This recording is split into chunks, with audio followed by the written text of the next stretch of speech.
اللهم صل على سيدنا محمد رفيع درجات الودود كذا أمة محمد بن عبد الله صلى الله عليه وسلم. بسم الله الرحمن الرحيم. أعوذ بالله من الشيطان الرجيم.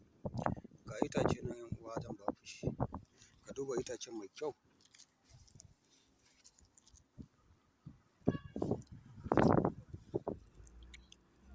Mu a yaren mu muna kiran shi ede ede. Ka duba yana da kaya a jikinsa. Mai gida wannan shine halakar da maƙiyinka. Mai gida wannan shine wanda idan ka yi amfani da shi wanda suke maka binne-binne da tsafi-tsafi duk za su yi halaka. Itacen nan ne. Jijiyansa mallaka ne na fitan hankali. ‘Ya'yansa wannan shi ma na farin jini ne na fitan hankali. Zan zo yi bayani a kai. Ku duba itacen mai kyau. Duk wanda yake zuwa gun malamai yana aiki baya yiwuwa kwata-kwata. Yana aiki baya yiwuwa har yana zagin malamin ko ya ce har wayan suna cewa malaman madamfara. Malamin da bai kira ka waya ya ce maka ka zo wurinsa ba. Ko ka zo ko baka zo ba wani zai zo. Kafin ka zo ma ka samu yana da mutane.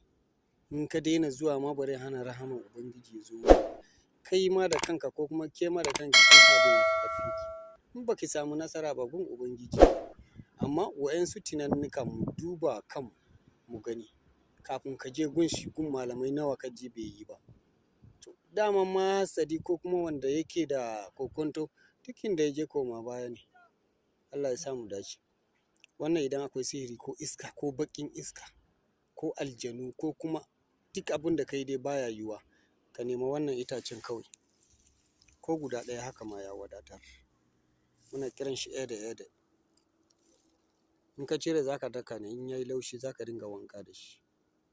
Amma ana buƙatar in ka yi wanka da shi da daddare saboda idan ka yi wanka in ba zikiri ba ko istighfari ba za ka yi hira ba za ka yi yawan magana ba. Sannan mai iyali ne ma a daren ba za ku kusance iyalinka ba. Wannan yana aiki na fitan hankali. ‘Ya'yansa haka kawai idan ka zara. Haka kawai kana ta zara. In ka zuba turare ka shafa mai gida kai da kanka za ka san farin jini na Allah ne gaskiya da kanka za ka san ka samu farin jini. Wannan fitina yake ƙararwa.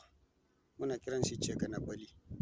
Ka gani fitina yake ƙararwa kama a gidan da ake faɗa ba a shiri kwata-kwata. ‘Ya'yan wannan za a cire.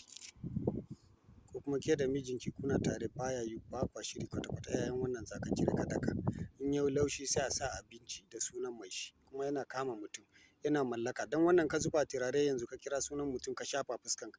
Kuna haɗa ido da shi zai gani wani kyau zai ji wani abu ne a jikin shi shauƙi zai ringa ji.